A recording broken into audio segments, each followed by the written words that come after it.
ahead, Michael. Yeah, thanks, Corinne. Were all three of President Biden's neurological exams that you've confirmed, were they all conducted at Walter Reed? Look, I don't have anything to state as to location. What I can say for sure that he has seen a neurologist 3 times as it relates to the exam that he takes every year. And I just don't have a location to speak to. Well, let me just try Sure. a different way. I mean, has any neurologist? And you also know that the president does go to Walter Reed Yes, I mean, to it do seemed like those were taken out. right Yeah. to do his physical exams. Well, has a neurologist? I'm not talking about Yeah. anyone in particular, regardless of the identity, name of that person. Has any neurologist came to the White House to visit President Biden? What I can tell you during those exams that we have been able to do every year for the past 3 years, and there's a comprehensive exams that we share, a comprehensive report that we share with all of you. He has seen a neurologist. And that's what I'm trying to clarify. It seems like those were taken at Walter Reed. And so it's an important distinction in all this. You all know that he does indeed go to Walter Reed as part of his physical exam. That is no secret. That is something that he does. And I also confirmed that he sees a neurologist every time that he's done these exams. I don't have anything beyond that. Great. I know, Why I would know, Corinne- I know. why would the front. I know. Go Great. ahead, April. Corinne, as everyone is talking about neurological issues, this is different but kind of on that same page. The president has had 2 aneurysms, okay? And there are complications from aneurysms to include impaired short-term memory, inability to concentrate, as well as speech difficulties. Have any neurologists worked with him or just trying to observe him as he is a person who has suffered from 2 aneurysms that could have been fatal? Look, April, in the comprehensive reporting that we share with all of you on a yearly basis, the neurological exam have been detailed, extremely detailed. It is directly from the doctor. They talk about the specifics of that neurological exam. And so I would refer you to the 6-page comprehensive memo, and that's what I would refer you to. But that is something that we know about, that he had 2 aneurysms. Yeah.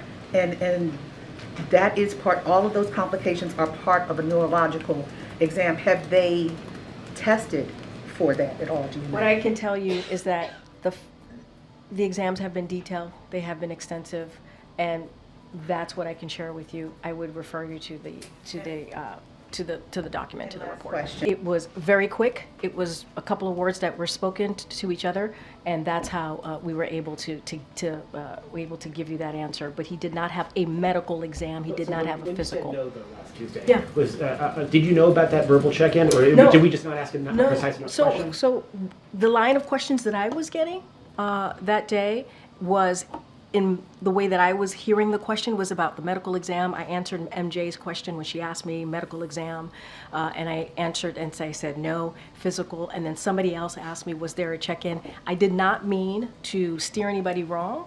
I was still thinking about the medical exam. I was still thinking about the physical. That's how I answered the question. And then when it became, when the president actually spoke to it, I went back, asked the medical doctor, and he said they had a verbal check-in. That's what he said. But in answering the question, I was talking about the medical exam. I was talking about the physical. And then shoot quick ones. There's been a lot of reporting in the last 24 Sure. hours about a Parkinson's expert who's come to visit the White House almost a dozen times over the last year or so, including at least one meeting with the president's physician. Could you state, like, very clearly, yes or no, was that expert here to participate in anything surrounding the care of the President of the United States? So let me just say a couple of things. We have had a comprehensive, and I just want to take another step back, comprehensive physical examination. The president has had that. We've given a comprehensive report. We've shared that the past 3 years. Every year that he has had this exam, he sees a neurologist. And just to give you a quote from that, from the report most recently in February, an extremely detailed neurological exam was again reassuring in that there were no findings which would be consistent with any cerebellar or other central neurological disorder such as a stroke, multiple sclerosis, Parkinson's, or ascending lateral sclerosis. And quote, So that came directly from in February in that comprehensive report that was provided by the president's doctor to me, that I share with all of you. So anyone who is watching can certainly go to our website. Which was this expert's visits, was multiple visits to the White House pertaining at all to the president's care? Well, here's the thing. I've said he has had three. He has had three physicals. In those 3 physicals, that's when he has seen a specialist, a neurological specialist. I have to be super mindful here, and this is why, and I'll explain this to you in a second. There are thousands of military personnel who come onto this White House.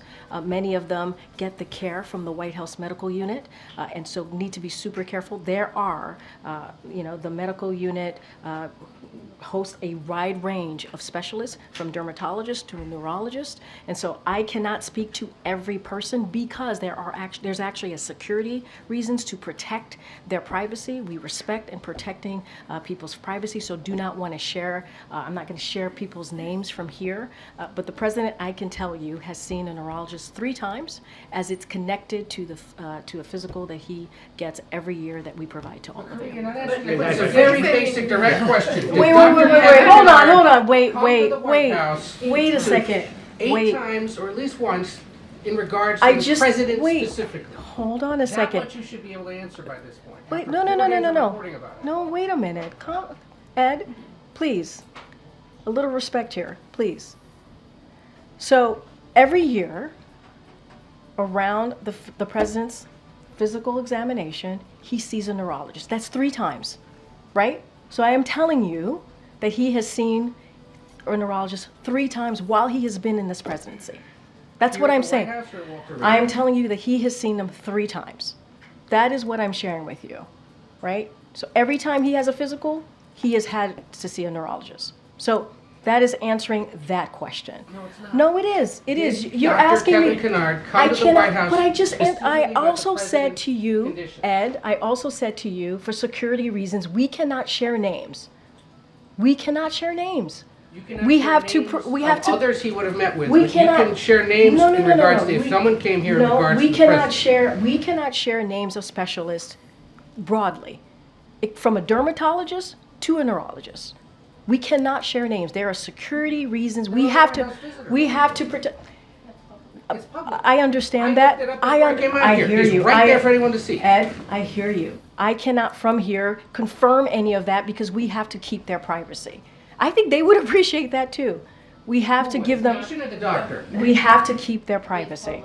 It is It's public. public information. I It is hear you. listed that he I went am. to And you're the going I, to allow this to guys, fester guys, longer, Karina, guys, unless the White House guys, answers the hold question. on a second. There's no reason to go back and forth and be in this We're a aggressive little way. miffed around here about how information's been shared with the press corps What about him. do you missed about? Oh, What do you miss everything about? he just asked about. And then every time I come back and I answer the question that And you guys answered it asked. correctly, you didn't have to come back and clean it I up never 2 days answered the later. question incorrectly. That is not true. I was asked about a medical exam. I was asked about a physical. That was in the line of question that I answered. It's also the first time the president interacted with these world leaders since that the disastrous debate against former President Trump 10 days or so ago, where the president struggled to confront the former president on all sorts of things. What is the president's, does the president feel, how does he plan to reassure American allies in NATO that he's up for the job now when he couldn't confront Trump on stage then? I think the question presupposes the notion that they need to be reassured of American leadership and President Biden's commitment, and I don't believe that's the case. We're not picking up any signs of that from our allies at all, quite the contrary. The conversations that we're having with them in advance, they're excited about this summit, they're excited about the possibilities and the things that we're going to be doing together, specifically to help Ukraine.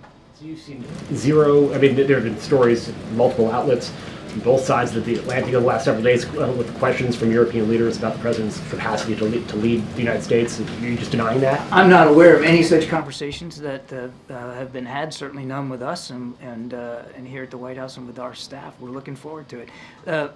I want to go back to what I said at the beginning. In the last 3 years, rather than browbeaten and insulting and demeaning allies, this president has invested in allies and partnerships.